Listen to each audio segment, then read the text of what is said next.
I'm Dan Johnson talking to Richard Hogan, and he's going to tell me some stuff about Commuter Craft.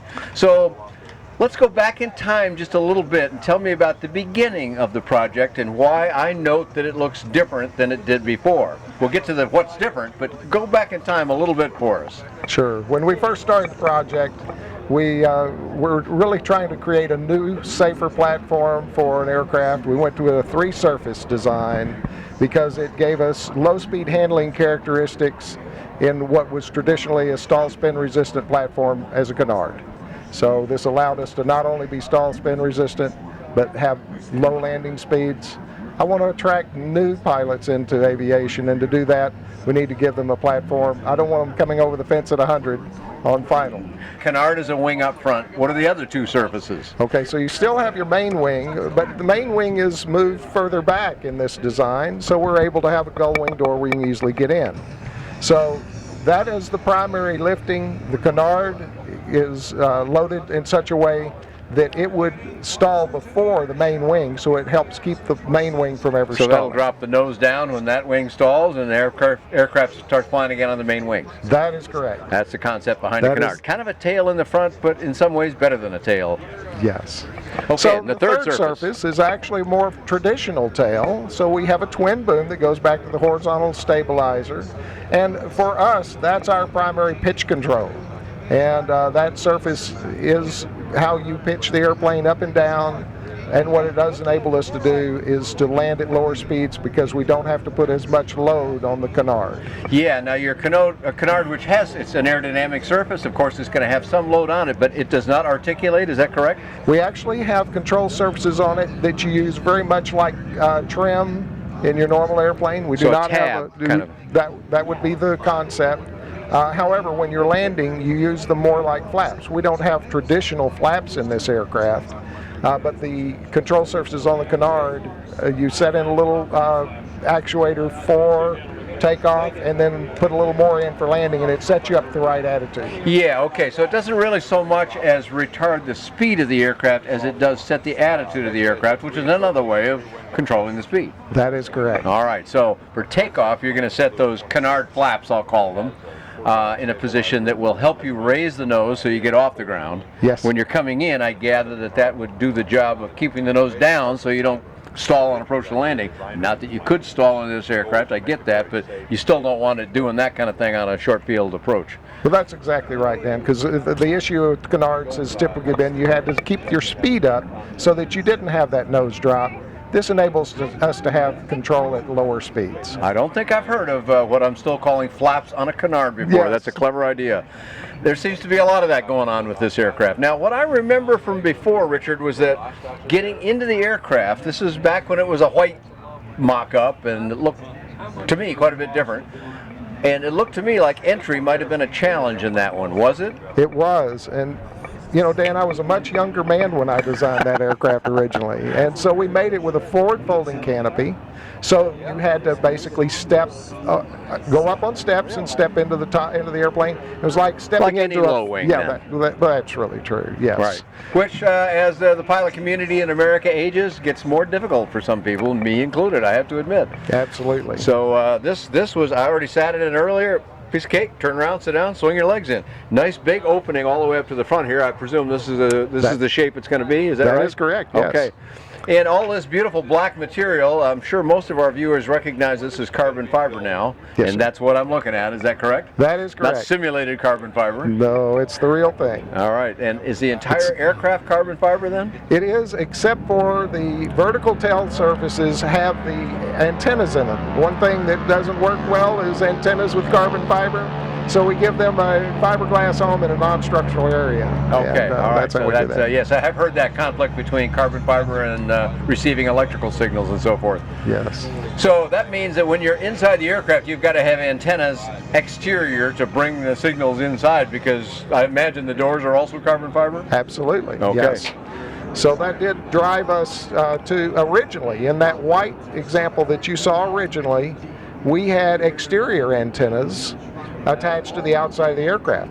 But in production, we wanted to bring them in, clean up the airframe, and put those internal. And to do that, we created fiberglass enclosures for them that were non-structural. All right, that was a good solution. Well, let's try and put it in perspective now. First of all, when did the project start? What year did the project start? Oh goodness, we really got serious about the project in 2011. 7 years you've been working on the project, and some people might go, well, 7 years and this is all the farther you got?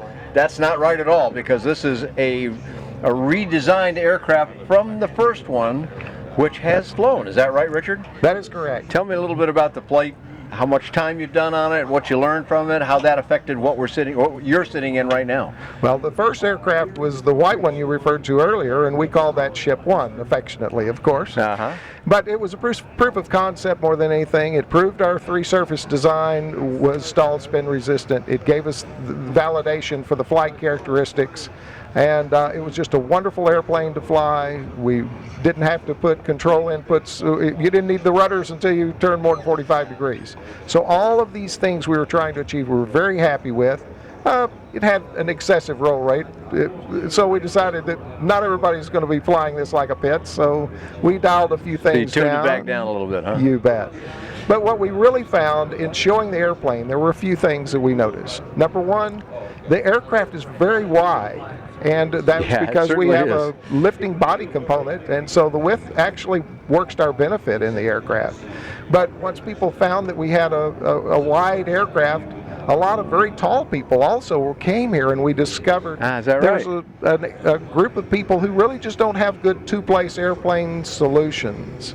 And so we said we could make a little change to this and put people that are much taller in the aircraft. So when we started saying, are we carrying this forward as it is into production? And the answer was, it doesn't make sense. Now's our opportunity to make some changes. And so we stretched the fuselage. We made it a little taller and made the gull wing doors in so that it's much easier to get in and out. Okay, so these will open gull wing style. That is correct. They actually hinge from the A-pillar here and go forward. Okay, so kind of Lamborghini style or something, huh? Well, that's true, because what we didn't want is a situation where they could come open in flight. Yeah. And so this seemed like the best solution at the time, and we've been very happy with it. Okay, as you let's said, go back to the white one just for a moment. Sure. And tell me how many hours on it, and how many hours did you fly it? We had about 60 hours of total flight time and run time on the aircraft. We validated our stall spin resistance, but we also were able to go through the performance numbers. Naturally, we landed a little fast at first, and we're able to gradually shorten the landing and takeoff approaches, and validate that this is a low aspect ratio aircraft, so the wings are a little shorter. So we wanted to make sure we understood the flight characteristics. So we spent that time learning our aircraft, and basically we had no changes to the flight control surfaces. Pretty good. We're able to stretch the aircraft to give us the performance that we wanted. You know, my feeling is if you're going to attract new people into aviation, you've got to provide them a level of performance and be competitive. So we had about a little over 200 mile an hour top speed. It was very happy to cruise at 183 miles an hour, and then on the low end, the low speed flight characteristics were good all the way down to just above 50 miles an hour. So that's a pretty good envelope. Nice big range, yeah. Yes, 50 to 185. That's a nice wide range. And I was just going to ask you for some numbers, so thanks for reading my mind. Now, that was that one, and now you got this one. What changes might you expect in any of that with this one? Well, we actually are putting a little larger engine in it this time. It is longer, so we've got almost 3 feet longer. Oh, okay, yeah, quite a bit of extension then. Yeah, so we have more surface area on the aircraft. But that's offset a lot because a lot of these external antennas, we had external mass balancing and things with the flight surfaces, and naturally going into production, we cleaned up the airframe. So we think it's a kind of a wash, basically. So we expect so you should see something similar numbers then. Yes, and we've made our projections, but we've been very conservative about that, and we want to make sure that we've proven those numbers out before we spread them around too much. Good for you. It's a 200 mile an hour top end plane, and we'll be close. That's the target you're shooting for. That's correct, and we're pretty comfortable with that on the top end. Over 800 mile range, actually, and on paper it looks like it'd be closer to 1,000. And what engine? Are you willing to share what engine you're planning to use? Sure. We've actually got two engines that we're initially comfortable with bringing this in. It's Okay. a Titan IOX 340, which is basically the engine that was in the first aircraft. Okay. And so you've got about 180 horsepower there. And then in our Ship 2, we're putting the Titan IOX 370, which is 200 horsepower range. 200, 205, something like that. Something in that range. Well, we love the Titan engine now from the Continental boys. Yes. And that's been a great source of power for many of our light sport aircraft as well as larger aircraft. So seems like a pretty good choice to me. And that'll get you that kind of numbers. What kind of, is the prop adjustable? Is it fixed?